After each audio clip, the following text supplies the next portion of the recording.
Au cœur de la grande ville, une petite fille pauvre et seule s'accroche à son petit frère comme à sa dernière espérance. « Monsieur, aidez mon petit frère !»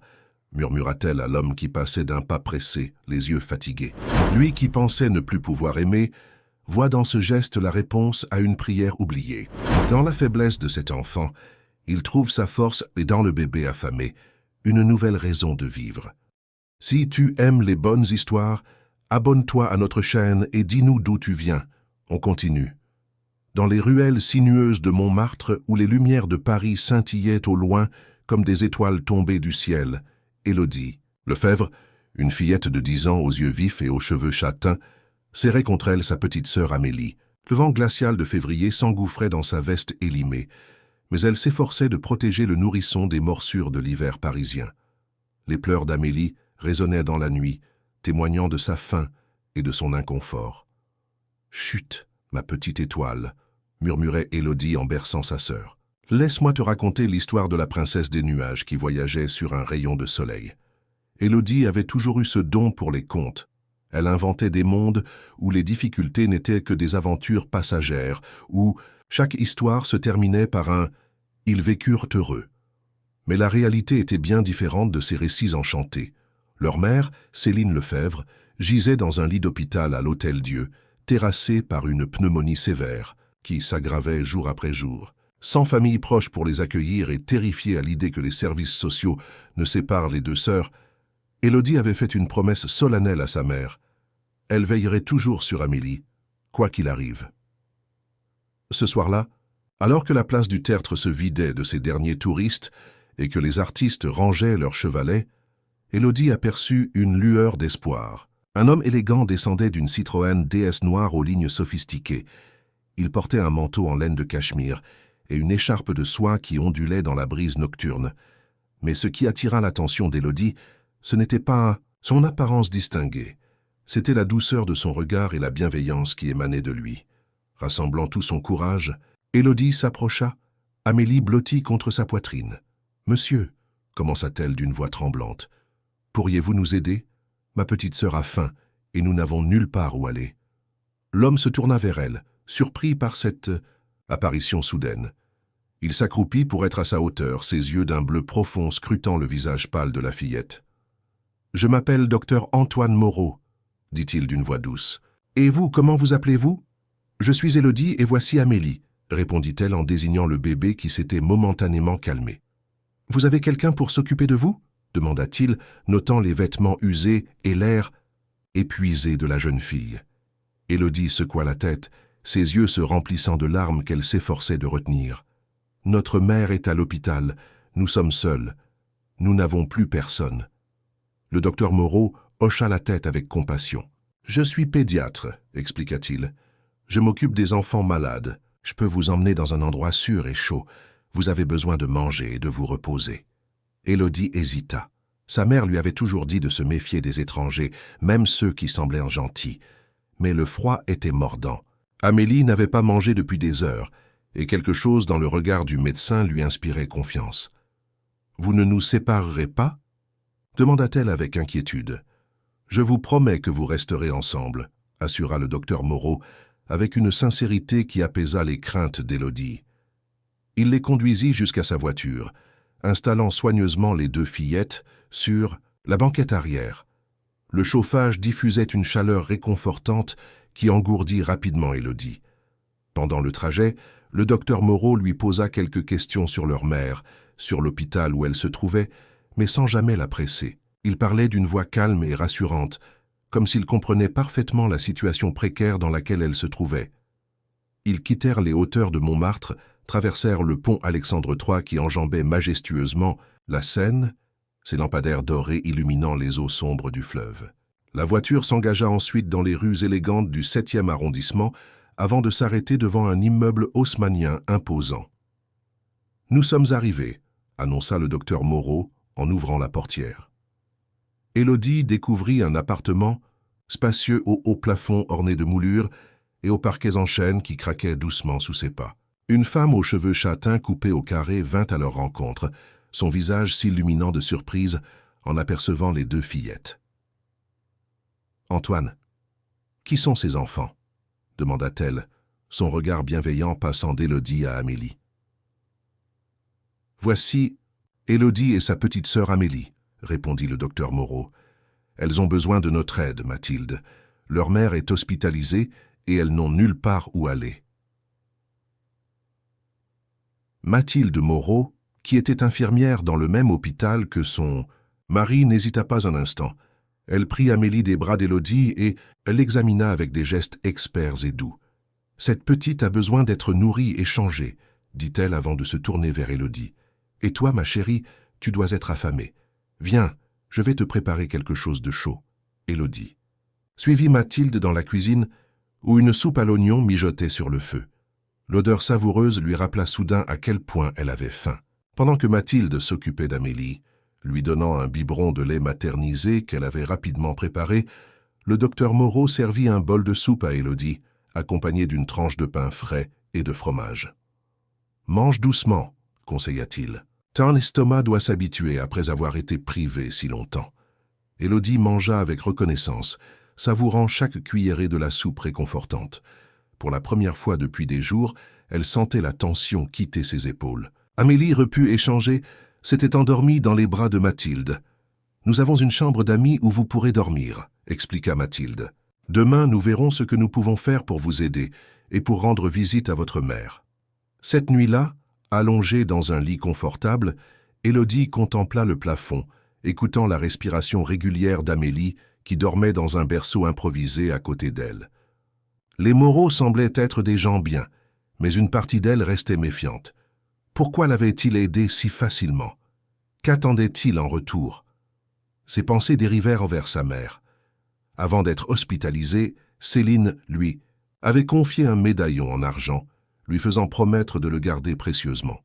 « C'est important, Élodie, » avait-elle murmuré, déjà affaiblie par la fièvre. « Ne le montre à personne. Un jour, tu comprendras. » Élodie porta la main à sa poitrine où le médaillon reposait sous ses vêtements. Elle n'avait jamais réussi à l'ouvrir, mais elle sentait instinctivement qu'il contenait un secret important. Quelque chose lié à son père, peut-être. Cet homme mystérieux dont sa mère évitait toujours de parler, ce fantôme qui avait disparu de leur vie quand elle était encore toute petite. Avec ces questions tourbillonnant dans son esprit, Élodie finit par s'endormir, bercée par la chaleur et la sécurité temporaire que lui offraient les Moreau, ignorant encore que sa rencontre avec le docteur Antoine Moreau n'était pas le fruit du hasard, mais le début d'une révélation qui allait bouleverser sa vie et celle de sa famille. Les jours suivants apportèrent à Élodie un mélange étrange de réconfort et d'inquiétude. L'appartement des Moreau, situé non loin du Champ de Mars, était devenu un refuge temporaire où elle et Amélie recevaient soins et attention. Mathilde s'était révélée être une alliée précieuse, lui apprenant à s'occuper correctement d'Amélie, tandis que le docteur Moreau avait arrangé une visite à l'Hôtel-Dieu pour qu'Élodie puisse voir sa mère. L'état de Céline Lefebvre s'était légèrement amélioré, mais elle restait faible, sa respiration assistée par un masque à oxygène. Quand elle vit sa fille aînée entrer dans la chambre d'hôpital, ses yeux s'illuminèrent brièvement, avant de s'assombrir d'inquiétude. « Où est Amélie? Qui s'occupe de vous ?» murmura-t-elle d'une voix rauque. « Ne t'inquiète pas, maman, » la rassura Élodie en lui prenant la main. « Amélie va bien. Un médecin et sa femme nous aident, ils sont gentils. » Le regard de Céline se teinta de méfiance. « Quel médecin ?»« Le docteur Moreau. Il est pédiatre. » À la mention de ce nom, Élodie crut voir une lueur de reconnaissance traverser le regard de sa mère, mais celle-ci détourna rapidement les yeux. « Tu as toujours le médaillon ?» demanda Céline, sa voix à peine audible. Élodie hocha la tête, tirant discrètement la chaîne d'argent de sous son pull pour montrer à sa mère que le précieux objet était toujours en sa possession. « Ne le perds pas, » insista Céline. « Et ne parle à personne de ton père, pas maintenant. » Avant qu'Élodie ne puisse poser les questions qui lui brûlaient les lèvres, une infirmière entra pour annoncer que le temps de visite était écoulé. En quittant l'hôpital, la jeune fille sentit le poids des secrets de sa mère peser lourdement sur ses épaules. Pourquoi cette méfiance envers les Moreau? Que savait sa mère qu'elle ignorait? De retour dans l'appartement, Élodie trouva Mathilde berçant doucement Amélie dans le salon. Un air de piano classique s'échappait d'une vieille platine vinyle, créant une atmosphère apaisante. « Comment va ta mère ?» demanda Mathilde avec sollicitude. « Un peu mieux, » répondit Élodie, hésitante, ne sachant pas combien elle pouvait. Révélez. Elle s'inquiète pour nous.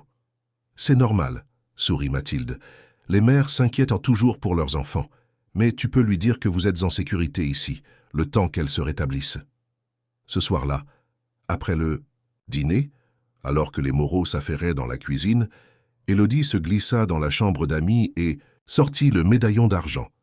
À la lueur de la lampe de chevet, elle l'examina attentivement. Le bijou était ancien, orné de motifs floraux finement ciselés.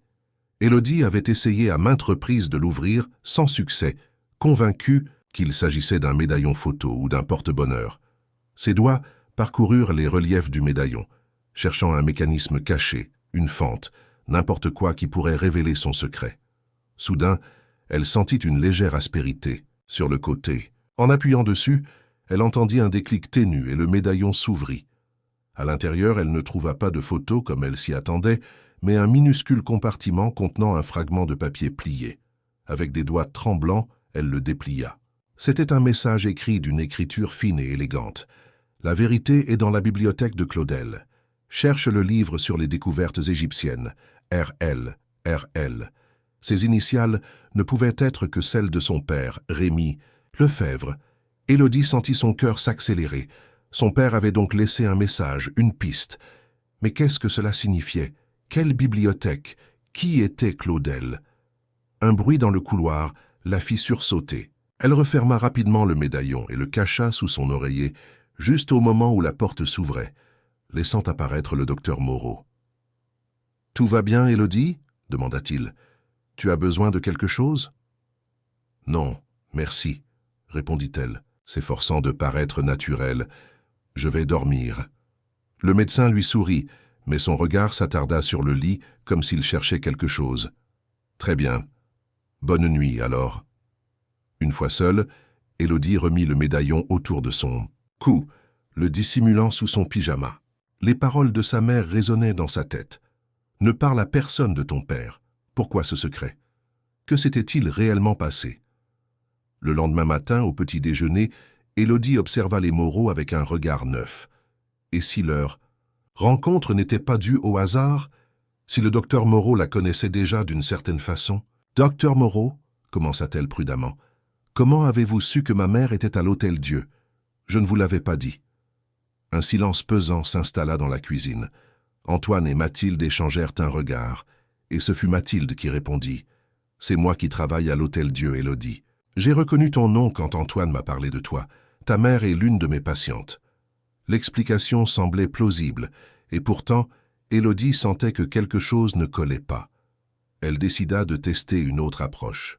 « Connaissez-vous ?»« Un certain Claudel, qui aurait une bibliothèque. » Cette fois, la réaction fut plus révélatrice. Le docteur Moreau pâlit légèrement et sa tasse de café trembla dans sa main. « Pourquoi cette question ?» demanda-t-il d'une voix qu'il voulait détendue. « J'ai entendu ce nom quelque part, » improvisa Élodie. « Je me demandais si c'était quelqu'un d'important. » Henri Claudel était un éminent archéologue, expliqua lentement Antoine. Il a fait d'importantes découvertes en Égypte dans les années 70, mais il est décédé il y a longtemps. Mathilde intervint, changeant habilement de sujet. « Élodie, j'ai pensé que nous pourrions aller acheter quelques vêtements pour toi et Amélie aujourd'hui. Qu'en dis-tu » L'après-midi fut consacré au shopping dans les grands magasins du boulevard Haussmann. Élodie, qui n'avait jamais eu de vêtements neufs, se sentit gênée par la générosité des Moreau, mais Mathilde insista, expliquant que c'était le moins qu'ils puissent faire. Entre deux boutiques, ils firent une pause dans un café.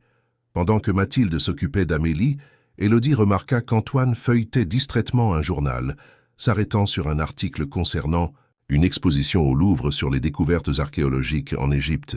« Vous vous intéressez à l'Égypte, docteur Moreau ?»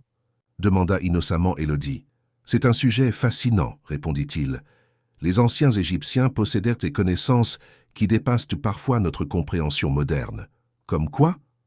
Eh bien, leur médecine était remarquablement avancée pour l'époque. Et certains pensent qu'ils maîtrisaient des technologies que nous redécouvrons à peine aujourd'hui. » Leurs regards se croisèrent, et Élodie eut la troublante impression que le docteur Moreau essayait de lui faire passer un message codé.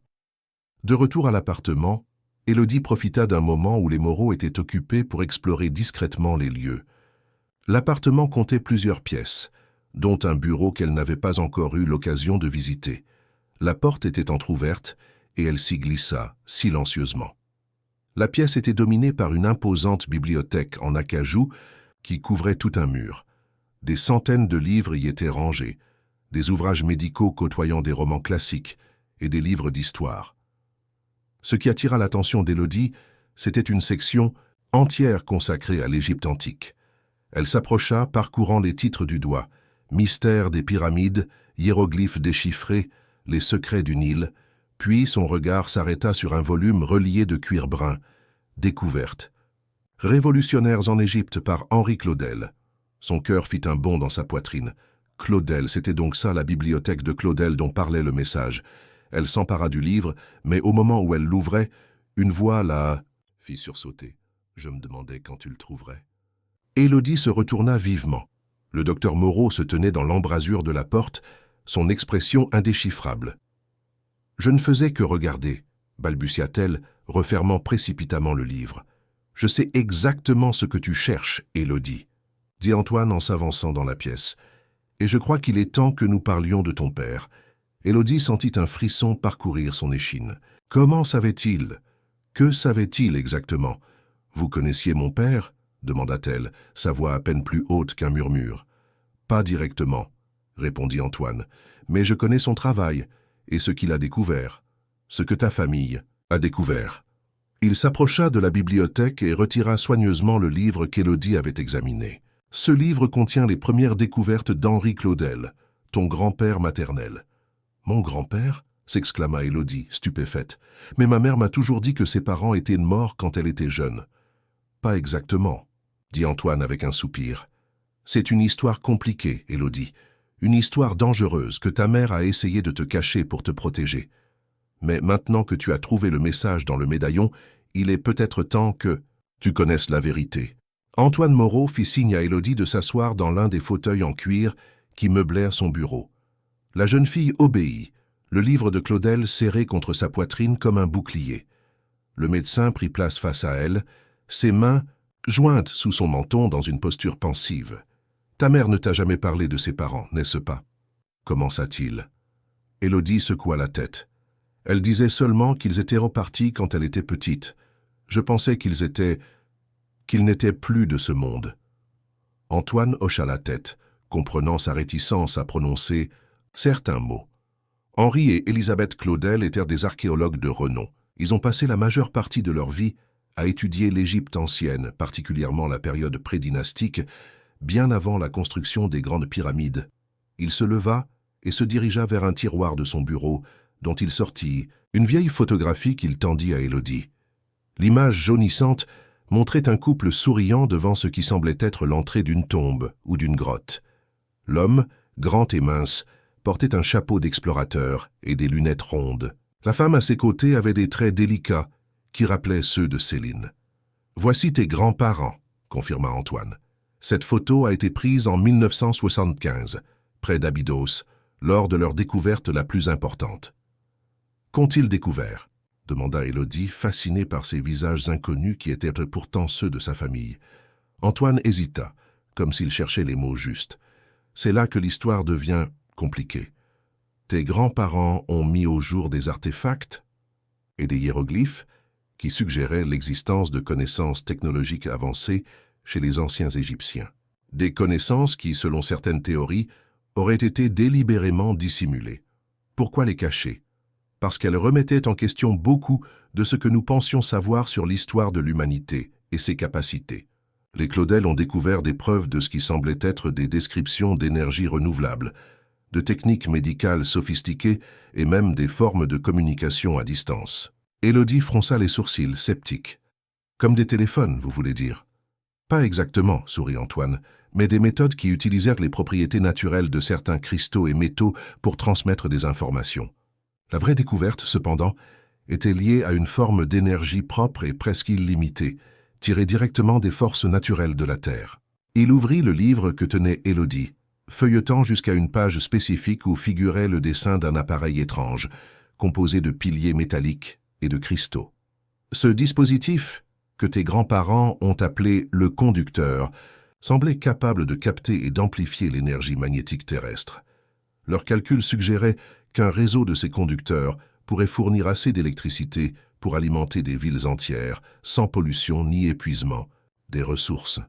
Les yeux d'Élodie s'écarquillèrent. « C'est incroyable, mais pourquoi n'en a-t-on jamais entendu ?»« Parler ?» Le visage d'Antoine s'assombrit. « Parce que certaines personnes ont tout intérêt à ce que cette technologie reste enfouie.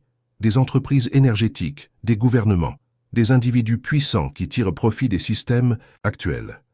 Quand tes grands-parents ont commencé à publier leurs découvertes, ils ont d'abord été ridiculisés, puis menacés. Ils ont fini par comprendre que la seule façon de protéger leur travail et leur famille était de disparaître. Ils se sont enfuis, murmura Élodie, comprenant soudain pourquoi sa mère était si secrète. Exactement. Ils ont simulé un accident en Égypte et ont refait leur vie sous de nouvelles identités. Ta mère, qui s'appelait alors Claire Claudel, est devenue Céline Lefebvre. Elle n'avait que 16 ans à l'époque. Élodie essayait d'assimiler toutes ces informations. Sa mère, ses grands-parents, tout ce qu'elle croyait savoir sur sa famille n'était qu'un tissu de secrets et de mensonges destinés à les protéger. « Et mon père ?» demanda-t-elle finalement. « Comment s'inscrit-il dans cette histoire ?» Antoine se leva et se dirigea vers la fenêtre, contemplant un instant les jardins du champ de Mars au loin, avant de se retourner vers elle. Rémi Lefebvre était un brillant ingénieur en énergie renouvelable. Il a rencontré ta mère lors d'une conférence où elle travaillait comme traductrice. Ce qu'il ne savait pas, c'est qu'elle suivait discrètement les avancées dans ce domaine, cherchant un moyen de concrétiser les découvertes de ses parents. Quand elle lui a finalement révélé la vérité, après des années de vie commune, il a été fasciné. Ensemble, ils ont commencé à reconstruire le conducteur, en utilisant les notes codées des Claudel. « Mais mon père a disparu », compléta Élodie, sentant les pièces du puzzle s'assembler. « Oui, il y a 6 ans maintenant. Il était sur le point de déposer un brevet pour un prototype fonctionnel, quand il a reçu des menaces. Il a décidé de se mettre à l'abri pour vous protéger, toi et ta mère. Mais avant de partir, il a dissimulé toutes ses recherches, fragmentant les informations en plusieurs parties, cachées dans divers objets, comme le médaillon que tu portes. » La porte du bureau s'ouvrit doucement, révélant Mathilde qui portait Amélie dans ses bras. Son expression grave suggérait qu'elle avait entendu une partie de la conversation. « Antoine, tu es sûr que c'est le bon moment pour tout lui révéler ?» demanda-t-elle inquiète. Elle a trouvé le message dans le médaillon, Mathilde. Elle mérite de connaître la vérité sur sa famille. Mathilde soupira, puis s'avança dans la pièce. Dans ce cas, elle devrait aussi savoir qui nous sommes. Réellement. Elle s'assit à côté d'Élodie, berçant doucement Amélie qui gazouillait. « Élodie, je ne suis pas simplement une infirmière, je suis aussi une physicienne. Antoine et moi faisons partie d'un groupe de scientifiques indépendants qui travaillent depuis des années à poursuivre les recherches de tes grands-parents. Nous nous appelons les gardiens. »« Les gardiens ?» répéta Élodie. « Nous préservons et développons des connaissances que certains préféreraient voir disparaître, » expliqua Antoine. « Des technologies qui pourraient transformer notre monde, le rendre plus équitable, plus propre, mais qui menacent les intérêts établis. Et mon père était l'un d'entre vous ? Il est devenu l'un des nôtres, oui, et l'un des plus brillants. Son innovation principale a été de combiner les principes du conducteur avec des technologies modernes, rendant le dispositif plus efficace et plus facile à reproduire. » Élodie se sentait submergée par tant de révélations. Toute sa vie n'avait été qu'une façade, une histoire inventée pour la protéger d'une vérité trop grande, trop dangereuse peut-être. « Mais pourquoi me dire tout cela maintenant ?» demanda-t-elle, la voix tremblante. « Pourquoi m'avoir recueillie dans la rue ? Ce n'était pas un hasard, n'est-ce pas ?» Antoine et Mathilde échangèrent un regard entendu. « Non, » admit Antoine, « ce n'était pas un hasard. Nous surveillons ta famille depuis longtemps, à distance, pour votre sécurité. Quand ta mère a été hospitalisée, nous avons su que vous seriez vulnérable. Nous avons décidé d'intervenir. » « Mais il y a autre chose, » ajouta Mathilde. « Quelques jours avant que ta mère ne tombe malade, nous avons reçu un message codé de ton père. » Le cœur d'Élodie bondit dans sa poitrine. « Mon père est vivant, où est-il ?»« Nous ne savons pas exactement où il se trouve, » répondit Antoine avec précaution. Il se déplace constamment pour brouiller les pistes, mais son message indiquait qu'il avait finalement rassemblé toutes les preuves nécessaires pour exposer ceux qui cherchent à supprimer ces technologies. Il disait aussi qu'il était temps de réunir toutes les pièces du puzzle, les fragments d'informations qu'il a cachés. « Et certains de ces fragments sont en ma possession » devina Élodie, touchant instinctivement le médaillon sous son pull. « Pas seulement le médaillon » confirma Mathilde, « il y a aussi le bracelet à breloques de ta mère. Chaque breloque contient une partie du code nécessaire pour accéder aux recherches complètes de ton père et de tes grands-parents. » Élodie se souvint soudain du bracelet que sa mère lui avait montré juste avant d'être hospitalisée. Un bracelet en argent orné de petits pendentifs, une pyramide, un scarabée, un œil d'Horus et d'autres symboles égyptiens.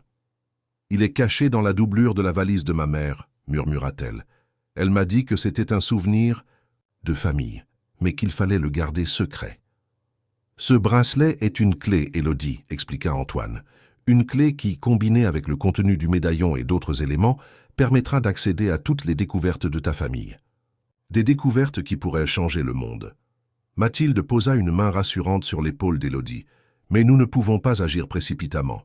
Les mêmes personnes qui ont poussé ton père à la clandestinité sont toujours là, toujours puissantes. Nous devons être prudents. C'est pour cela que ta mère était si inquiète quand tu lui as parlé de nous, » ajouta Antoine. Elle ne savait pas si nous étions dignes de confiance ou si nous étions de ceux qui cherchent à s'emparer des secrets de ta famille pour les exploiter ou les détruire. Élodie se leva brusquement, submergée par toutes ces révélations. « Je dois voir ma mère. Je dois lui dire que vous êtes des amis, pas des ennemis. »« Nous t'emmènerons demain, » promit Mathilde. « Mais ce soir, tu dois te reposer et assimiler tout ce que tu viens d'apprendre. Ta mère est entre de bonnes mains à l'hôpital. » Cette nuit-là, allongée dans son lit, Élodie contemplait le plafond, incapable de trouver le sommeil. Sa vie entière venait de basculer. Elle n'était plus seulement Élodie Lefebvre, une fille ordinaire responsable de sa petite sœur. Elle était l'héritière d'un secret capable de transformer le monde, la gardienne d'une connaissance que des personnes puissantes voulaient à tout prix faire disparaître. Le lendemain matin, Élodie se réveilla avec une détermination nouvelle. Le monde qu'elle connaissait avait changé, mais elle sentait en elle une force inattendue, comme si les révélations de la veille avaient éveillé quelque chose qui sommeillait dans son sang, l'héritage des Claudel peut-être. Pendant le petit déjeuner, elle annonça aux Moreau sa décision. « Je veux récupérer le bracelet de ma mère aujourd'hui. » Antoine et Mathilde échangèrent un regard préoccupé. « Élodie, » commença Mathilde avec douceur, « nous comprenons ton impatience, mais nous devons être prudents. Il est possible que quelqu'un surveille l'appartement de ta mère. »« Qui ?» demanda Élodie. « Qui exactement nous menace ?» Antoine posa sa tasse de café et se pencha vers elle. « Nous les appelons le consortium. C'est un groupe d'industriels et de financiers influents qui contrôlent une grande partie du secteur énergétique mondial. Leur fortune et leur pouvoir reposant sur les combustibles fossiles et les technologies conventionnelles.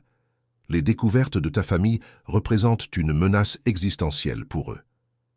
Mais comment peuvent-ils savoir ce que nous faisons? Ce que nous cherchons. Ils ont des ressources considérables, expliqua Mathilde. Des contacts dans les gouvernements, les entreprises, parfois même dans les hôpitaux. C'est pourquoi nous devons être extrêmement prudents.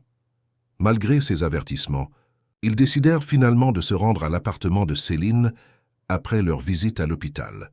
Mathilde resta avec Amélie dans la voiture, tandis qu'Antoine accompagnait Élodie jusqu'au modeste logement du 18e arrondissement. L'appartement était petit mais chaleureux, rempli de livres et de plantes. Élodie sentit sa gorge se nouer en voyant les traces de la vie quotidienne de sa mère, une tasse à moitié vide sur la table basse, un livre de poésie ouvert, des factures soigneusement empilées. C'était comme si Céline pouvait revenir d'un instant à l'autre, reprendre sa vie là où elle l'avait laissée. « La valise est dans le placard de sa chambre », indiqua Élodie, se dirigeant vers la pièce exiguë qui servait de chambre à sa mère. Elle trouva la valise bleue délavée sous une pile de couvertures. Ses mains tremblaient légèrement, tandis qu'elle l'ouvrait et commençait à tâter la doublure intérieure. « Là », murmura-t-elle, sentant quelque chose de dur sous « C'est toi ». Elle déchira soigneusement la doublure et en sortit le bracelet à breloques. Il était exactement comme dans son souvenir. une chaîne en argent vieilli ornée de pendentifs égyptiens, pyramides, scarabées, œils d'Horus, ankh, sphinx et plusieurs autres symboles qu'elle ne reconnaissait pas. « C'est bien lui », confirma Antoine, examinant le bracelet avec fascination. Chaque breloque contient un fragment d'information. Ensemble, elles forment une partie du code d'accès aux recherches complètes.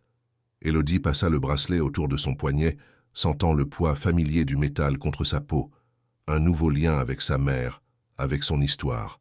« Nous devrions y aller », pressa Antoine, jetant un coup d'œil nerveux par la fenêtre. « Ne prenons pas de risques inutiles. » En sortant de l'immeuble, Élodie remarqua une voiture noire stationnée de l'autre côté de la rue. Un homme en costume sombre était assis, au volant, son visage partiellement dissimulé derrière des lunettes de soleil. Quelque chose dans sa posture, dans son immobilité attentive, éveilla les soupçons de la jeune fille. « Docteur Moreau, » chuchota-t-elle, « je crois que quelqu'un nous observe. » Antoine jeta un regard discret dans la direction indiquée et accéléra, légèrement le pas. « Continue de marcher normalement, » murmura-t-il. « Ne montre pas que tu l'as remarqué. » Ils rejoignirent la voiture où Mathilde les attendait. Amélie endormie dans son siège auto. À peine monté, Antoine démarra, prenant immédiatement un tournant serré dans une rue adjacente. « Nous sommes suivis ?» demanda Mathilde, la tension évidente dans sa voix. « Possible, » répondit Antoine, surveillant le rétroviseur. « Je vais prendre quelques détours pour m'en assurer. » Pendant les minutes qui suivirent, ils serpentèrent dans les petites rues de Montmartre, prenant des virages inattendus et parfois repassant par le même endroit pour détecter d'éventuels poursuivants. « Je crois que nous les avons semés, » conclut finalement Antoine, relâchant sa prise sur le volant. « Mais c'est inquiétant. Ils savent que nous nous intéressons à votre famille, Élodie. »« Comment ont-ils pu nous repérer si vite ?» s'inquiéta la jeune fille. « Il est possible qu'ils surveillent l'appartement de ta mère depuis son hospitalisation, » suggéra Mathilde. « Ou peut-être y a-t-il eu une fuite à l'hôpital. » De retour chez les Moreau, ils s'enfermèrent dans le bureau d'Antoine pour examiner de plus près le bracelet. Mathilde avait installé Amélie dans un petit parc près d'eux, où la petite jouait paisiblement avec des peluches. « Chaque breloque est un petit chef-d'œuvre d'ingéniosité, » expliqua Antoine, examinant le bracelet sous une loupe. « Elles semblent ordinaires, mais elles contiennent des micro-circuits intégrés dans le métal. Ton père était un génie. »« Comment peut-on extraire les informations ?» demanda Élodie. « C'est là que le médaillon entre en jeu, » intervint Mathilde. « Il contient probablement un mécanisme qui permet de lire les données stockées dans les breloques. » Élodie sortit le médaillon de sous son pull et l'ouvrit, révélant le petit compartiment où elle avait trouvé le message. « Mais il n'y a rien d'autre ici. »« Pas à première vue, » sourit Antoine. Il prit délicatement le médaillon et pressa simultanément 3 points spécifiques sur le rebord. Un déclic se fit entendre et le fond du compartiment s'ouvrit, révélant une minuscule cavité contenant ce qui semblait être un circuit imprimé miniature. « Voilà, » dit-il triomphalement. « C'est un lecteur.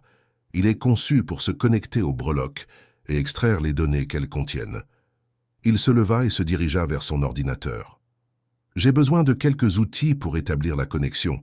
Cela pourrait prendre un moment. » Pendant qu'Antoine travaillait, Mathilde servit du thé et des biscuits. Élodie en profita pour poser les questions qui lui brûlèrent les lèvres. « Comment avez-vous rencontré mes grands-parents? Comment êtes-vous devenus des gardiens ?» Mathilde sourit, se plongeant dans ses souvenirs. « J'étais étudiante en physique quantique quand j'ai assisté à une conférence donnée par Henri Claudel. Ses théories sur les champs magnétiques, terrestres et leur potentiel énergétique m'ont fasciné. Après la conférence, je l'ai approché avec tellement de questions qu'il m'a invité à prendre un café. » Elle rit doucement. « Ce café a duré 5 heures. À la fin, il m'a proposé de rejoindre son équipe de recherche. »« Et c'est là que vous avez rencontré Antoine ?»« Pas tout de suite. Antoine est venu plus tard. Il était médecin dans une clinique près du site de recherche des Claudel en France. Quand Elisabeth est tombée malade, Henri l'a amenée chez lui. Antoine a immédiatement compris que quelque chose n'allait pas. Ses symptômes ressemblaient à un empoisonnement. « Un empoisonnement ?» s'exclama Élodie, horrifiée. « Oui, quelqu'un avait tenté de la faire taire. Antoine l'a sauvée, et en apprenant ce sur quoi les Claudel travaillaient, il a décidé de les aider. C'était le début des gardiens. Un réseau de scientifiques, médecins, ingénieurs, tous déterminés à protéger et développer ces connaissances pour le bien de l'humanité. Et ma mère, elle était impliquée ? Ta mère était encore jeune quand tout cela a commencé. Henri et Élisabeth ont essayé de la tenir à l'écart pour la protéger. Mais quand ils ont dû disparaître, elle s'est retrouvée seule avec ce lourd secret. Elle a choisi de vivre une vie normale jusqu'à ce qu'elle rencontre ton père et qu'il ravive cet héritage. Leurs réflexions furent interrompues par une exclamation d'Antoine. « J'y suis presque. J'ai réussi à établir une connexion entre le médaillon et le bracelet. » Ils se rassemblèrent autour de l'ordinateur où des lignes de code défilaient à toute vitesse. Soudain, l'écran s'assombrit, puis afficha un message. « Identification requise. Veuillez entrer la séquence. » « Une séquence ?» murmura Élodie. « Quelle séquence ?»« Les breloques, » comprit Mathilde. « Elles doivent être activées dans un ordre précis. » Élodie examina attentivement le bracelet. Chaque breloque semblait ordinaire, mais en les regardant de plus près, elle remarqua de minuscules inscriptions gravées sur chacune d'elles, presque invisibles à l'œil nu. « Il y a des chiffres, » dit-elle, plissant les yeux pour mieux voir. « 1 sur la pyramide, 2 sur le scarabée, c'est peut-être l'ordre. » Antoine lui tendit une pince fine. « Essaie de les toucher dans cet ordre avec ceci. La pointe métallique devrait activer les circuits. » Avec des mains tremblantes, Élodie suivit ses instructions, touchant délicatement chaque breloque selon la séquence numérique. Quand elle atteignit la dernière, un petit sphinx portant le chiffre 9, l'écran de l'ordinateur s'illumina, affichant un nouveau message. « Identification acceptée. Bienvenue, héritière des Claudel. »« Ça a marché !» s'exclama-t-elle, un mélange d'excitation et d'appréhension lui nouant l'estomac. Des fichiers commencèrent à apparaître sur l'écran. Documents, schémas, photographies. C'était un trésor d'informations, l'œuvre de toute une vie des Claudel et de Rémy Lefebvre, soigneusement préservée et cachée jusqu'à ce moment. « Incroyable !» murmura Antoine en parcourant les fichiers. « Les plans détaillés du conducteur sont là, ainsi que toutes les améliorations apportées par ton père. Avec ça, nous pourrions construire un prototype fonctionnel. Il y a aussi des documents personnels, nota Mathilde, ouvrant un dossier marqué « Famille », des lettres, des journaux intimes. Élodie se pencha avidement, découvrant pour la première fois les pensées et les sentiments de ses grands-parents qu'elle n'avait jamais connus. Et parmi ces fichiers, une lettre attira son attention. Elle était intitulée simplement « À ma fille, Élodie ». Son cœur battant la chamade, elle cliqua sur le fichier. Une lettre de son père apparut à l'écran, datée de quelques mois, seulement auparavant. « Ma chère Élodie, » commençait-elle, « si tu lis ces mots, c'est que tu as découvert la vérité sur notre famille et sur l'héritage que nous portons. Je regrette chaque jour passé loin de toi, de ta sœur et de ta mère, mais sache que tout ce que j'ai fait, je l'ai fait pour vous protéger et pour préserver l'œuvre de toute une vie de tes grands-parents. Le moment approche où nous pourrons enfin révéler au monde ce que nous avons découvert. Bientôt, très bientôt, nous serons réunis. » Les yeux d'Élodie s'embuèrent de larmes en lisant les mots de son père. Il était vivant quelque part, travaillant dans l'ombre pour protéger leur famille et l'héritage des Claudel. La lettre continuait, détaillant les avancées qu'il avait réalisées et les preuves qu'il avait rassemblées contre le consortium. « J'ai infiltré leurs rangs sous une fausse identité, » écrivait-il. « J'ai documenté leurs efforts pour supprimer les technologies propres, pour discréditer les scientifiques qui remettent en question le statu quo énergétique. J'ai des preuves de corruption à tous les niveaux, gouvernement, médias, institutions, scientifiques. Avec ces informations, nous pourrons enfin les exposer et libérer ces connaissances pour le bien de tous. » La lettre se terminait par des instructions précises. Le dernier élément du puzzle se trouve dans le bureau de notre appartement, caché dans un double fond du tiroir central de l'ancien écritoire. C'est une clé USB contenant toutes les preuves. Récupère-la, mais sois prudente. Il nous surveille. Fais confiance aux gardiens. Antoine et Mathilde te guideront. Je t'aime, ma courageuse Élodie. Bientôt nous serons réunis.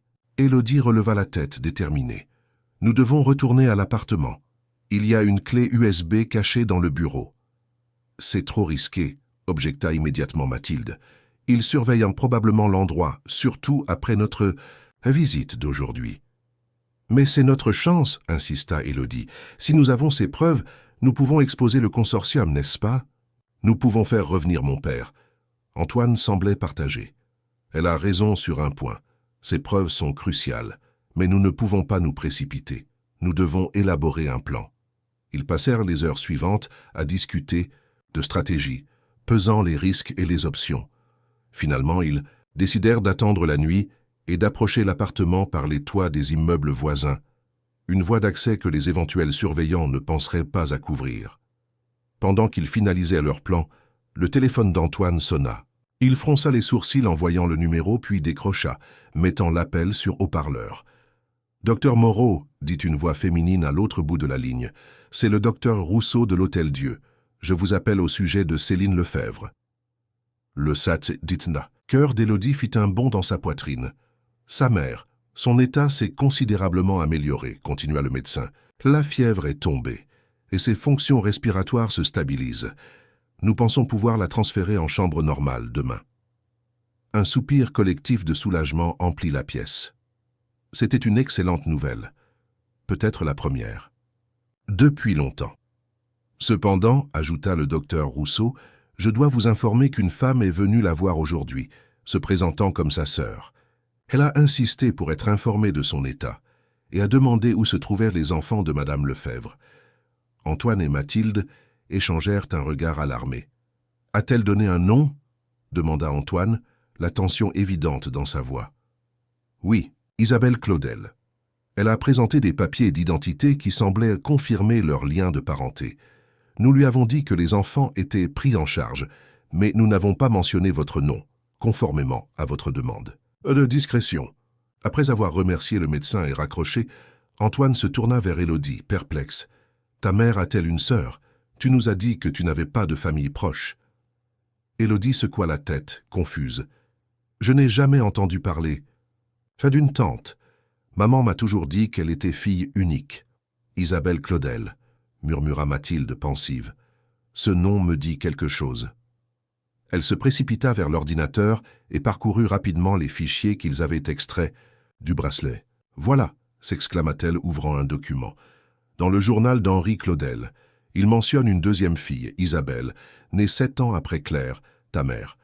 Mais selon cette entrée, Isabelle est restée avec des parents éloignés. Quand les Claudel ont dû fuir, elle n'était qu'un bébé à l'époque. »« Une sœur, » murmura Élodie, abasourdie. « Ma mère a une sœur, et elle ne me l'a jamais dit. » La question est, cette femme est-elle vraiment Isabelle Claudel ? Intervint Antoine. Et si oui, quelles sont ses intentions ? Est-elle une alliée ou travaille-t-elle pour le consortium ? Cette révélation ajoutait une nouvelle couche de complexité à leur situation. Ils décidèrent finalement que leur plan initial restait le meilleur. Récupérer la clé USB cette nuit même, avant que cette mystérieuse tante ne puisse potentiellement interférer. Alors que le soleil se couchait sur Paris, ils se préparèrent pour leur mission. Antoine contacta un autre membre des gardiens, un ancien alpiniste nommé Laurent, qui les aiderait à naviguer sur les toits. Mathilde resterait à l'appartement avec Amélie, maintenant un contact radio constant avec eux. À 23 heures, Élodie, Antoine et Laurent se trouvaient sur le toit d'un immeuble adjacent à celui où vivaient les Lefebvre. La nuit était claire, la lune presque pleine illuminant les toits de Paris d'une lueur argentée. Au loin, la tour Eiffel scintillait, ses lumières dansant dans l'obscurité comme un phare. « L'homme dans la voiture noire est toujours là », chuchota Laurent, observant la rue avec des jumelles. « Et il y a un second individu dans l'entrée, de l'immeuble d'en face. Ils ont bien couvert les accès principaux. » Ils progressèrent silencieusement sur les toits, Laurent guidant Élodie avec patience, l'aidant à franchir les passages difficiles. Finalement, ils atteignirent une lucarne qui, selon Laurent, donnait accès à l'escalier de service de l'immeuble des Lefebvre. « À partir d'ici, vous devrez être extrêmement silencieux, » avertit-il. « Le son porte dans ces vieux immeubles. » Ils descendirent précautionneusement jusqu'à l'étage de l'appartement. Antoine vérifia le couloir désert avant de faire signe à Élodie de le suivre. Avec des gestes mesurés, ils atteignirent la porte de l'appartement et l'ouvrirent avec la clé qu'Élodie avait emportée. L'appartement était plongé dans l'obscurité, exactement comme ils l'avaient laissé le matin. Ils avançaient à tâtons, n'osant pas allumer la moindre lumière qui pourrait être visible depuis la rue. La lueur de la lune, filtrant par les fenêtres, était leur seul guide. « Le bureau est par ici », chuchota Élodie, menant Antoine vers La petite pièce qui servait à la fois de bureau et de bibliothèque à sa mère. L'écritoire mentionné par son père était un vieux meuble en bois sombre, hérité d'une époque révolue. Élodie s'agenouilla devant le tiroir central et commença à le fouiller délicatement, cherchant le mécanisme qui révélerait le double. « Fond, comment savoir où chercher exactement ?» murmura-t-elle, frustrée par l'obscurité. « Utilise tes doigts, » conseilla Antoine. « Cherche une irrégularité, une différence de texture. » Après plusieurs minutes de recherche minutieuse, les doigts d'Élodie détectèrent une légère dénivellation au fond du tiroir. En appuyant dessus, elle entendit un déclic et une partie du fond se souleva, révélant une cavité où reposait une petite clé USB noire. « Je l'ai !» souffla-t-elle, triomphante. À cet instant précis, un bruit dans l'entrée les figea sur « Place !» La porte d'entrée venait de s'ouvrir. Quelqu'un d'autre possédait une clé. Antoine attrapa Élodie par le bras et l'entraîna rapidement derrière une lourde bibliothèque, juste au moment où la lumière du couloir s'allumait, projetant une ombre allongée dans le bureau. Des pas légers s'approchèrent et une silhouette féminine apparut dans l'encadrement de la porte. Elle alluma la lampe du bureau, révélant un visage fin aux traits délicats qui rappelait étrangement ceux de Céline. « Je sais que vous êtes là, » dit la femme d'une voix calme. « Inutile de vous cacher. Je ne suis pas venu en ennemi. » Antoine. Et Élodie échangèrent un regard incertain. Finalement, Antoine fit un pas en avant, se plaçant instinctivement devant Élodie pour la protéger. « Qui êtes-vous » demanda-t-il tendu. La femme sourit légèrement. « Je suis Isabelle Claudel, ou plutôt le docteur Isabelle Renaud, comme on me connaît dans le monde académique. Je suis la sœur de Céline et la tante d'Élodie. » Elle se tourna directement vers Élodie, restée partiellement cachée. « Tu ressembles tellement à ta mère au même âge, les mêmes yeux vifs, la même détermination dans le regard. » Élodie sortit lentement de sa cachette, scrutant le visage de cette femme qui prétendait être sa tante. Il y avait effectivement une ressemblance frappante avec sa mère, les mêmes pommettes hautes, la même courbe du menton. « Si vous êtes vraiment ma tante, » dit Élodie avec méfiance, « pourquoi ma mère ne m'a-t-elle jamais parlé de vous ?» Isabelle soupira, un voile de tristesse passant sur son visage. « Pour me protéger, pour te protéger. Notre famille porte un lourd fardeau, Élodie. Les découvertes de nos parents ont attiré l'attention de personnes dangereuses. Céline a choisi de disparaître pour vous donner une vie normale. J'ai choisi un chemin différent. » « Quel chemin ?» intervint Antoine, toujours sur ses gardes. « J'ai poursuivi le travail de mes parents, mais de l'intérieur du système. Je suis devenue physicienne spécialisée dans les énergies alternatives. J'ai infiltré les cercles académiques contrôlés par le consortium pour mieux comprendre leurs opérations et trouver leurs faiblesses. » Elle s'approcha de l'écritoire et désigna le tiroir ouvert. « Je vois que vous avez trouvé ce que vous cherchiez, la clé USB contenant les preuves rassemblées par Rémi. » « Comment savez-vous pour la clé ?» demanda Élodie, soudain alarmée. « Parce que ton père et moi travaillons ensemble depuis 3 ans, » répondit simplement Isabelle. « C'est moi qui l'ai aidé à infiltrer le consortium sous une nouvelle identité. C'est moi qui ai coordonné la collecte des preuves. Et c'est moi qui l'ai prévenu quand le consortium a commencé à se douter de quelque chose. » Antoine observait Isabelle avec un mélange de méfiance et de curiosité. « Si vous êtes vraiment une alliée, pourquoi ne pas vous être manifesté? Plutôt, pourquoi apparaître maintenant quand nous sommes si près du but ?» Isabelle s'approcha de la fenêtre et jeta un coup d'œil discret à travers les rideaux. « Parce que la situation est devenue critique. Le consortium sait que Rémi a rassemblé suffisamment de preuves pour les exposer. Ils sont en train de mobiliser toutes leurs ressources pour nous trouver. Lui, moi et maintenant vous. » Elle se tourna vers Élodie, son expression s'adoucissant. « Quand j'ai appris que Céline était hospitalisée, j'ai su que tu serais vulnérable. J'ai essayé de te retrouver, mais tu avais déjà disparu des rues. Puis j'ai découvert que les Moreau t'avaient recueilli. »« Vous connaissez les Moreau ?» demanda Élodie, de plus en plus confuse. « Je connais leur réputation au sein des gardiens. Ton père m'a parlé d'eux. Il savait qu'il vous protégerait si quelque chose lui arrivait ou à ta mère. » Un silence lourd s'installa dans la pièce, chacun évaluant la situation, soupesant les révélations et leurs implications. « Nous devrions partir, » dit finalement Antoine. « Il n'est pas prudent de rester ici trop longtemps. » Isabelle acquiesça. « Les hommes en bas font partie du consortium. Ils attendent probablement que je ressorte pour me suivre. Notre présence à tous ici est dangereuse. »« Comment êtes-vous entré sans qu'il vous voie ?» demanda Antoine. Un sourire énigmatique apparut sur les lèvres d'Isabelle. « J'ai mes méthodes, et je peux nous faire sortir de la même façon. » Elle les conduisit jusqu'à la cuisine et ouvrit une petite fenêtre donnant sur une cour intérieure. Cette cour communique avec l'immeuble voisin, qui a une sortie sur la rue parallèle. C'est comme ça que je suis venu. Avant de partir, Élodie jeta un dernier regard à l'appartement qui avait été son foyer. Elle se demanda si elle y reviendrait un jour, si la vie normale qu'elle avait connue pourrait jamais reprendre son cours après tout ce qu'elle avait découvert. Ils suivirent Isabelle à travers la cour sombre, puis dans un dédale de couloirs mal éclairés, avant d'émerger dans une rue calme, loin des surveillants du consortium. Laurent les y attendait, selon les instructions d'Antoine transmises par radio. « Où allons-nous maintenant ?» demanda Élodie, serrant fermement la clé USB dans sa main. « Chez moi », répondit Isabelle. « J'ai un appartement sécurisé dans le 5e arrondissement. Nous y serons en sécurité le temps d'examiner ce que contient cette clé et de contacter ton père. » Le trajet se fit dans un silence tendu, chacun plongé dans ses pensées.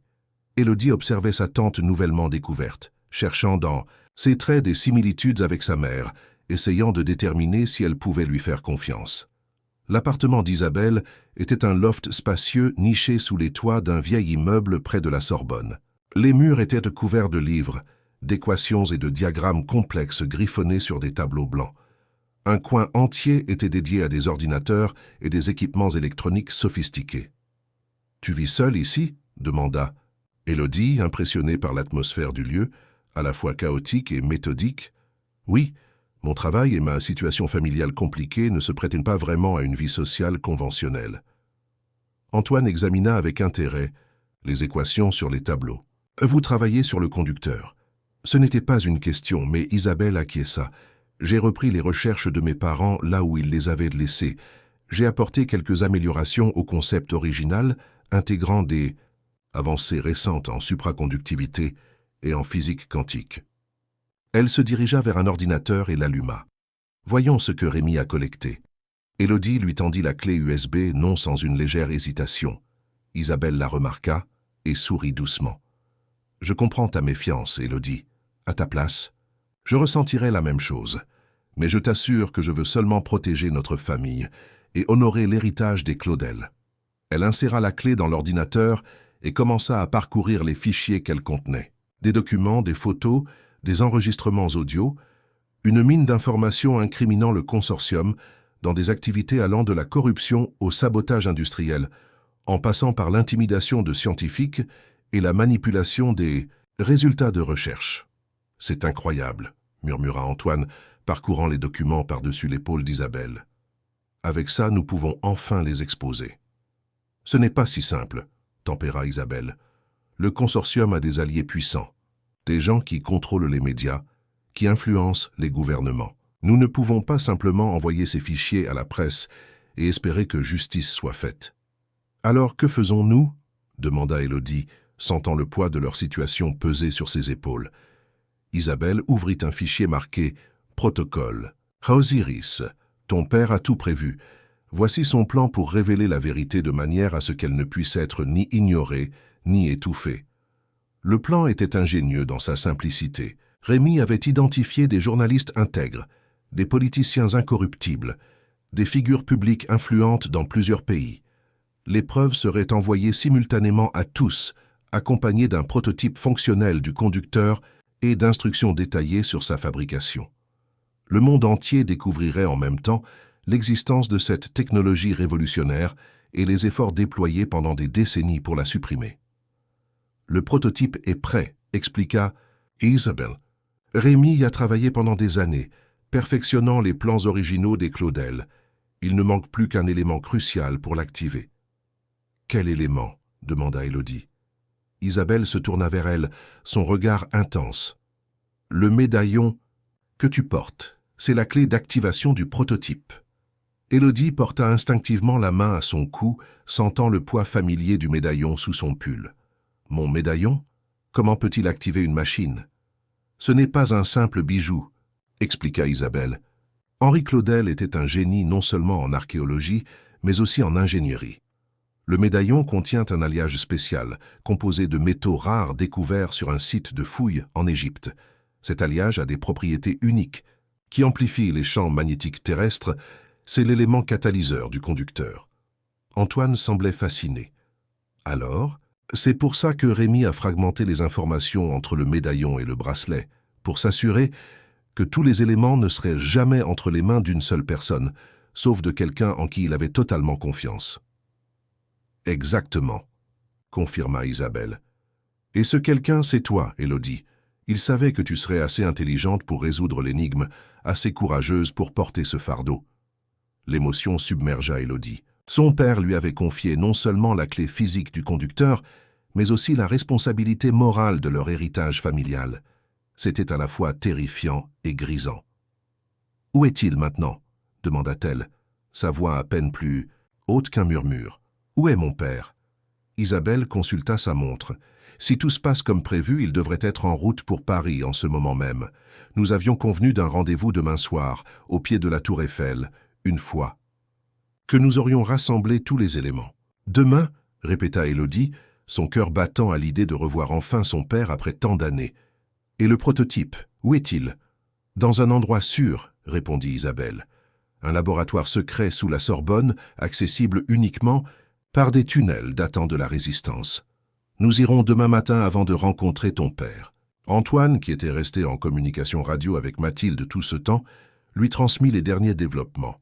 « Nous devrions tous nous reposer maintenant, suggéra-t-il. La journée de demain sera décisive. » Cette nuit-là, allongée, sur un canapé dans le salon d'Isabelle, Élodie eut du mal à trouver le sommeil. Son esprit était un tourbillon d'émotions et de questions. Elle pensait à sa mère, qui se remettait lentement à l'hôpital, ignorant peut-être les événements qui se précipitaient. Elle pensait à sa petite sœur, Amélie, si innocente, dont la vie serait façonnée par les décisions qu'il prendrait dans les prochains jours. Et elle pensait à son père, cet homme qu'elle n'avait pas vu depuis si longues années, qui avait sacrifié sa présence dans leur vie pour protéger un secret plus grand que tous.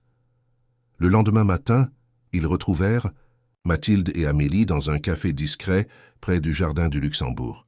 Les retrouvailles furent émotionnelles, surtout quand Isabelle prit Amélie dans ses bras pour la première fois, des larmes brillant dans ses yeux. « Elle ressemble tellement à Céline bébé », murmura-t-elle, émue. Après un petit déjeuner rapide, ils se dirigèrent vers la Sorbonne. Isabelle les guida à travers des couloirs peu fréquentés, puis dans une section ancienne du bâtiment historique. Derrière une bibliothèque pivotante digne d'un film d'espionnage, un escalier étroit descendait dans les profondeurs. Ces tunnels ont été utilisés pendant la Seconde Guerre mondiale pour cacher des résistants et des Juifs persécutés, expliqua Isabelle, tandis qu'ils avançaient dans le passage faiblement éclairé. Plus tard, dans les années 70, mes parents les ont découverts et ont établi un laboratoire secret ici, loin des regards indiscrets. Après plusieurs minutes de marche dans le labyrinthe souterrain, ils arrivèrent devant une porte métallique moderne, contrastant avec les murs de pierre anciens. Isabelle composa un code sur un clavier électronique dissimulé et la porte s'ouvrit silencieusement. Le laboratoire qui se révéla à eux était un mélange fascinant d'ancien et de moderne. Des équipements de pointe côtoyaient des artefacts égyptiens et des schémas jaunis par le temps. Au centre de la pièce trônait une structure qui ne pouvait être que le conducteur. L'appareil ressemblait à une sculpture abstraite de métal et de cristal. Des piliers de cuivre s'élevaient en spirale autour d'un noyau central composé de cristaux taillés avec une précision mathématique. Des câbles serpentaient depuis la base, connectant l'ensemble à des ordinateurs et des instruments de mesure sophistiqués. « Voici l'héritage des Claudel », annonça fièrement Isabelle, le fruit de 3 générations de recherche et de sacrifices. Élodie s'approcha avec révérence, fascinée par la beauté étrange de l'appareil. Elle pouvait presque sentir une énergie subtile émaner de la structure, comme si elle était déjà partiellement active, résonnant avec les champs magnétiques naturels de la Terre. « Comment fonctionne-t-il exactement » demanda-t-elle curieuse. « Les piliers de cuivre agissent comme des antennes, captant les fluctuations du champ magnétique. Terrestre, expliqua Isabelle. Les cristaux, taillés selon des angles précis calculés par ton grand-père, amplifient ces signaux et les convertissent en courant électrique. C'est un peu comme une éolienne qui capturerait le vent, sauf qu'ici, c'est une énergie invisible et omniprésente que nous récoltons. Antoine examinait les équipements avec un œil expert. Et le rendement? Quelle quantité d'énergie peut-il produire? Ce prototype peut générer suffisamment d'électricité pour alimenter cet immeuble entier, répondit Isabelle. Mais l'aspect révolutionnaire n'est pas tant la quantité que la constance et la propreté de cette énergie. Elle ne s'épuise jamais, ne produit aucune pollution et peut être déployée n'importe où sur Terre. Elle se tourna vers Élodie. C'est là que ton médaillon entre en jeu. L'alliage qu'il contient sert de catalyseur, stabilisant la réaction et permettant au conducteur de fonctionner à pleine puissance. Élodie retira lentement le médaillon de son cou et le tendit à sa tante. Isabelle secoua la tête. « Non, c'est à toi de le faire. Tu es l'héritière légitime des Claudel. C'est ton droit et ta responsabilité. » Guidée par les instructions d'Isabelle, Élodie s'approcha du noyau central du conducteur. Un petit réceptacle semblait conçu exactement aux dimensions du médaillon. Avec des mains légèrement tremblantes, elle y plaça le bijou familial. L'effet fut immédiat et spectaculaire. Les cristaux s'illuminèrent de l'intérieur, diffusant une lueur bleutée qui pulsait comme un cœur vivant. Un bourdonnement doux qui emplit la pièce, et les instruments de mesure s'animèrent, leurs aiguilles oscillant frénétiquement. « Ça marche !» s'exclama Isabelle, extatique. « Le conducteur est pleinement opérationnel. » Les écrans des ordinateurs connectés affichaient des graphiques et des données qui confirmèrent le succès. Le prototype produisait une énergie stable, continue et puissante. Maintenant, nous avons non seulement les preuves contre le consortium, dit Antoine, mais aussi une démonstration concrète de la technologie qu'ils ont tenté de supprimer. C'est extraordinaire. Ils passèrent les heures suivantes à documenter méticuleusement le fonctionnement du conducteur, enregistrant des vidéos, compilant des données, préparant tout ce qui serait nécessaire pour le dévoilement mondial prévu par Rémi. Mathilde veillait sur Amélie, qui semblait étrangement calme dans cet environnement inhabituel, comme si elle percevait l'importance de ce qui se déroulait autour d'elle. En fin d'après-midi, Isabelle consulta sa montre. « Il est temps. Rémi nous attend. » Ils laissèrent le conducteur en fonctionnement, surveillé par Laurent et d'autres gardiens qu'Antoine avait contactés. Le prototype serait la pièce maîtresse de leur révélation au monde, mais avant cela, une réunion bien plus personnelle les attendait. Le soleil commençait à descendre sur Paris quand ils arrivèrent au pied de la tour Eiffel. La lumière dorée du soir baignait la structure iconique, transformant son métal en or liquide. Les touristes se pressaient autour, ignorant tout du drame qui se jouait parmi eux. Isabelle les guida vers un point précis sous la tour, près d'un des piliers. « C'est ici que nous avons convenu de nous retrouver. » Élodie scrutait la foule avec anxiété, son cœur battant si fort qu'elle pouvait presque l'entendre malgré le brouhaha environnant. Comment reconnaîtrait-elle son père après tant d'années? Aurait-il beaucoup changé? La reconnaîtrait-il? Soudain, son regard fut attiré par un homme qui se tenait légèrement à l'écart, adossé à une barrière, grand, mince, avec des cheveux poivre et sel et des lunettes à monture fine. Il portait un manteau sombre et une écharpe bleue. Rien de particulièrement remarquable. Et pourtant, quelque chose dans sa posture, dans la façon dont il observait la foule, éveilla en elle un souvenir profondément enfoui. Leurs regards se croisèrent à travers la distance, et le temps sembla s'arrêter. L'homme se figea, puis un sourire incrédule illumina son visage. Il fit un pas en avant, puis un autre, comme si une force magnétique le tirait vers elle. « Papa !» murmura Élodie, à peine audible même pour elle-même. Mais il l'entendit d'une façon ou d'une autre, ou peut-être l'eut-il sur ses lèvres, ou peut-être était-ce simplement l'intuition d'un père qui reconnaît son enfant malgré les années perdues. « Élodie !» dit-il, sa voix rauque d'émotion. Et soudain, ils couraient l'un vers l'autre, indifférents au regard des passants. Élodie se jeta dans les bras de son père, qui la souleva et la serra contre lui comme s'il ne voulait plus jamais la lâcher. « Ma petite fille !»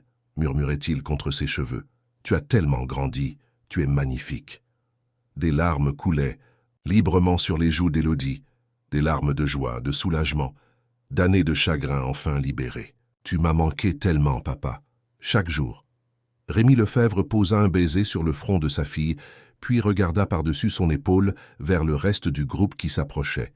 Ses yeux s'élargirent en voyant Amélie dans les bras de Mathilde. « Est-ce... » commença-t-il, sa voix se brisant. « Ta fille cadette, Amélie, » confirma Élodie. « Elle est née après ton départ. » Les jambes de Rémi semblèrent fléchir sous le poids de cette révélation. Il s'approcha avec révérence, tendant des mains tremblantes vers le bébé qui le fixait avec curiosité. « Elle a les yeux de ta mère, » murmura-t-il en prenant délicatement Amélie dans ses bras. « Bonjour, ma petite princesse. Je suis ton papa. » Amélie, qui était généralement méfiante envers les étrangers, sourit largement et tendit une main potelée vers le visage de son père, comme si elle aussi ressentait ce lien indéfectible du sang. Après ces retrouvailles émouvantes, ils se retirèrent dans un café discret à proximité pour discuter des étapes suivantes. Rémi confirma que tout était prêt pour le dévoilement mondial. « J'ai sécurisé des contacts fiables dans 12 pays différents, » expliqua-t-il. « Des journalistes, des scientifiques, des figures publiques respectées. Demain, à midi, heure. De Paris, ils recevront simultanément tous les documents, les preuves contre le consortium et les plans détaillés du conducteur. À 13h, nous tiendrons une conférence de presse en direct depuis la Sorbonne, où nous démontrerons le fonctionnement du prototype. Le consortium n'essaiera pas de nous arrêter, s'inquiéta Élodie. Ils essaieront certainement, admit Rémi, mais nous avons pris des précautions. Les gardiens ont infiltré leurs rangs depuis des années. Nous connaissons leurs mouvements, leurs plans, et une fois que l'information sera dans le domaine public, répandue à travers le monde entier, il sera trop tard pour l'étouffer. Il prit les mains d'Élodie dans les siennes. De plus, nous avons un atout qu'ils n'ont pas. Toi, Élodie, tu es la preuve vivante de notre histoire, de notre lutte. Tu as résolu l'énigme que j'ai créée. Tu as activé le conducteur. Tu es l'héritière des Claudel dans tous les sens du terme. Et ta mère sera bientôt avec nous, ajouta Isabelle. J'ai parlé à ses médecins. Elle pourra sortir demain matin, juste à temps pour la conférence de presse. Cette nuit-là, la famille Lefebvre fut réunie pour la première fois depuis des années, augmentée par la présence d'Isabelle et des Moreau, qui étaient devenus bien plus que de simples alliés. Dans l'appartement d'Isabelle, ils planifièrent les derniers détails de leur révélation au monde, mais ils prirent aussi le temps de simplement être ensemble, de se redécouvrir, de partager des histoires et des souvenirs. Élodie observait cette scène avec un sentiment de plénitude qu'elle n'avait pas connu depuis longtemps. Son père jouait avec Amélie, lui racontant des histoires qu'elle ne comprenait pas encore, mais qui la faisaient rire aux éclats. Isabelle et les Moreau discutaient passionnément de science et d'avenir. Et demain, sa mère les rejoindrait. Le lendemain matin, comme promis, Céline Lefebvre sortit de l'hôpital, encore faible mais déterminée. Les retrouvailles avec Rémi furent intenses, mêlant larmes, rires et promesses de ne plus jamais se séparer. Céline fut également bouleversée de retrouver sa sœur après tant d'années, complétant ainsi le cercle familial. À midi précis, comme prévu, les documents furent envoyés au contact dans le monde entier. À 13h, devant une assemblée de journalistes soigneusement sélectionnés, la famille Lefebvre-Claudel révéla au monde l'existence du conducteur et l'histoire de sa suppression par le consortium. Élodie, debout aux côtés de ses parents et de sa tante, observait avec une fierté mêlée d'appréhension les visages ébahis des journalistes, tandis que le conducteur s'illuminait, projetant sa lueur bleutée caractéristique dans l'amphithéâtre historique de la Sorbonne. « Ce n'est que le début », déclara Rémi en conclusion. « Cette technologie appartient à l'humanité tout entière. Nous la partageons librement, avec l'espoir qu'elle contribuera à créer un monde plus équitable et plus durable. » Dans les jours et les semaines qui suivirent, l'onde de choc se propagea à travers le monde. Comme prévu, le consortium tenta de discréditer les Lefebvre et leur invention, mais la masse de preuves était écrasante, et l'opinion publique rapidement conquise par cette promesse d'énergie propre et illimitée. Des laboratoires du monde entier commencèrent à reproduire le conducteur, confirmant ses performances extraordinaires. Les actions des compagnies pétrolières s'effondrèrent, tandis que de nouvelles entreprises dédiées à la technologie Claudel voyèrent le jour. Le monde était en train de changer, plus rapidement que quiconque n'aurait pu l'imaginer. Pour Élodie, cependant, La plus grande victoire n'était pas scientifique ou économique, mais personnelle. Sa famille était réunie, plus forte que jamais. Les secrets et les mensonges avaient fait place à la vérité et à la transparence. L'héritage des Claudel, porté à travers les générations, avait finalement atteint sa destinée. Un soir, alors qu'elle se tenait sur le balcon de la nouvelle maison familiale près de Paris, observant les étoiles qui brillaient dans le ciel nocturne, son père vint la rejoindre. « À quoi penses-tu » demanda-t-il doucement. Élodie sourit.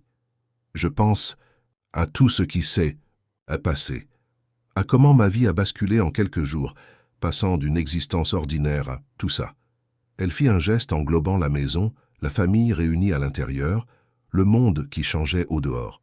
Rémi posa un bras autour des épaules de sa fille. « Tu sais, ton grand-père disait toujours que les grandes découvertes ne changent pas seulement le monde, elles changent aussi ceux qui les font. Je crois qu'il avait raison. »« Je me demande parfois, » murmura Élodie, « ce qui serait arrivé si je n'avais pas découvert le message dans le médaillon, si je n'avais pas rencontré les Moreau cette nuit-là. » « Tu l'aurais découvert d'une façon ou d'une autre, » affirma Rémi avec conviction. « Certaines destinées sont inévitables, Élodie. L'héritage des Claudel t'attendait. Il a simplement fallu du temps pour que tu sois prête à le recevoir. » Ils restèrent ainsi un moment, contemplant les étoiles en silence, unies par le sang, l'histoire et un avenir qui s'annonçait plus lumineux que jamais. Et quelque part dans la nuit parisienne, les lumières de la ville brillaient un peu plus, intensément, alimentées par une nouvelle source d'énergie, l'héritage d'une famille courageuse qui avait osé défier les puissants pour offrir un don inestimable à l'humanité. Fin de l'histoire. Chers auditeurs, nous espérons que l'histoire d'Élodie et sa famille vous a captivé jusqu'à la dernière ligne.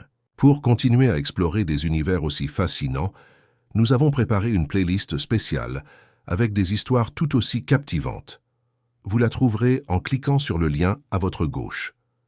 Si cette aventure vous a plu, n'oubliez pas de vous abonner à notre chaîne et de laisser un j'aime à cette vidéo.